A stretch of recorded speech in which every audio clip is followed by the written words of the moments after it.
नमस्कार, मैं रजनीश कुमार। कल 4 राज्यों का चुनाव का नतीजा आ गया, जिसमें 3 राज्यों में बीजेपी अपनी मजबूती के साथ चुनाव जीत गया और एक राज्य तेलंगाना में कांग्रेस की सरकार बन रही है। वैसे कहा जाए तो कांग्रेस के अंदर अहंकार आ गया था। एक कहावत है ना कि अहंकार अच्छों को गिरा देता है। जब रावण का अहंकार नहीं रहा तो फिर आम आदमी क्या है। हम ऐसा क्यों बोल रहे हैं? चुनाव होने के 2 महीना पहले से ही मध्य प्रदेश में कमलनाथ का अहंकार इतना सर पे चढ़ा हुआ था कि सोच भी नहीं सकते हैं।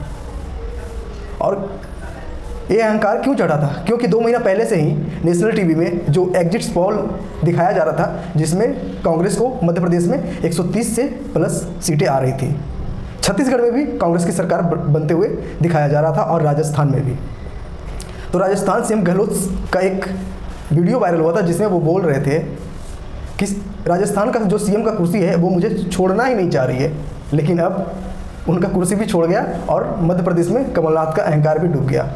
अहंकार की बात हम इसलिए बोल रहे हैं क्योंकि इंडिया गठबंधन के साथी अखिलेश यादव, जो सपा प्रमुख अखिलेश यादव है, उनके बारे में कमलनाथ का एक बयान वायरल हुआ था, जिसमें कमलनाथ से यह कहते हुए नजर आए थे कि ये अखिलेश बखिलेश क्या है, मैं नहीं जानता अखिलेश बखिलेश को। ज्यादा जीतेंगे सर। अखिलेश यादव ने आरोप लगाया कि ठाकरे भी बोला, अरे भाई छोड़ो अखिलेश। वही बिहार सीएम नीतीश कुमार ने भी इंडिया गठबंधन से कुछ नाराज दिख रहे थे, खास करके कांग्रेस से नाराज दिख रहे थे, क्योंकि मध्य प्रदेश में जो कांग्रेस थी वो इंडिया गठबंधन से अलग होकर चुनाव लड़ रही थी। वो सिर्फ लोकसभा के लिए इंडिया गठबंधन बना था, लेकिन जैसे ही चुनाव हार गई कांग्रेस 3 राज्य में, तो अब 6 दिसंबर को इंडिया गठबंधन की मीटिंग है।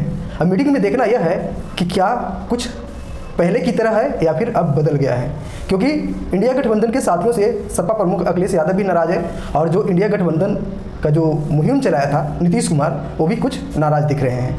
तो 6 दिसंबर को कांग्रेस अध्यक्ष मल्लिकार्जुन खड़गे जी ने नई दिल्ली में इंडिया गठबंधन को फिर से मीटिंग के लिए बुलाया है। तो देखना यह है कि क्या पहले की तरह होता है या फिर सब कुछ बिखरते हुए नजर आता है। लेकिन एक बात है कि मोदी की गारंटी 3 राज्यों में बिल्कुल चल गई। वैसे 3 राज्यों हिंदी पट्टी बेल्ट है, जिसमें बीजेपी की पूर्ण बहुमत के साथ सरकार बनेगी। पहले बीजेपी की 17 राज्यों और देश की 49% से अधिक आबादी पर बीजेपी की शासन था, लेकिन अब 16 राज्यों और देश के 52% से अधिक आबादी पर अब एनडीए की शासन है। भाजपा का मध्य प्रदेश, छत्तीसगढ़, राजस्थान, गुजरात, उत्तराखंड, अरुणाचल, असम, गोवा, हरियाणा, मणिपुर, त्रिपुरा, उत्तर प्रदेश में भाजपा का पूर्ण बहुमत की सरकार है। और गठबंधन की बात करें तो गठबंधन में है महाराष्ट्र, मेघालय, नागालैंड और सिक्किम में भाजपा की गठबंधन की सरकार है।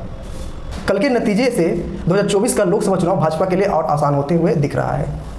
भाजपा ने मध्य प्रदेश, छत्तीसगढ़, राजस्थान की प्रचंड जीत से 24 के लिए अपनी राह और मजबूत कर ली है। 65 लोकसभा सीटों वाले इन राज्यों में कांग्रेस का मुकाबला भाजपा से था। बुरी हार हुई है। कांग्रेस का जो नतीजे आया उससे बीजेपी या भाजपा का 2024 का लोकसभा चुनाव और मजबूती से लड़ेगी। और अभी जो 3 राज्य में उसकी सरकार बन रही है, 65 लोकसभा सीटें हैं और 2024 का लोकसभा चुनाव में भाजपा को बहुत मजबूती से वहाँ पे लोकसभा सीटें हासिल हो सकती है।